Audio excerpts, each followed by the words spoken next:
રેખા માલકાની અને જોઈએ આજના સમાચાર।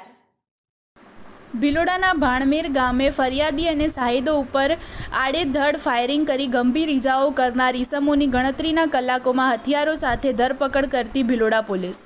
તારીખ 8/5/2025ના રાત્રિના 8:30 વાગે ભાણમેર ગામ ખાતે રહેતા નિવૃત્ત પીએસઆઈ કનૈયાલાલ સોમાજી બરંડા તથા તેમના પુત્ર વૈભવ કનૈયાલાલ બરંડા તથા મહેશભાઈ રૂપાજી બરંડા રહે તમામ ભાણમેર તાલુકો ભિલોડા અગાઉના ઝઘડાની અદાવત રાખી ફરિયાદી તેમના પરિવાર સાથે ઘરે જઈ રહેલા હતા। તે દરમિયાન કનૈયાલાલ તથા વૈભવ તથા મહેશ નાઓ તેમની સાથે જઈ કંઈ પણ બોલ્યા વગર મારામારી કરી તેમને પતાવી દેવા છે તેમ કહી વૈભવ તેની પાસેના પિસ્તોલ જેવા હથિયારથી જાનથી મારી નાખવા ઈરાદે ફરિયાદી પરિવાર ઉપર આડેધડ ફાયરિંગ કરી હતી।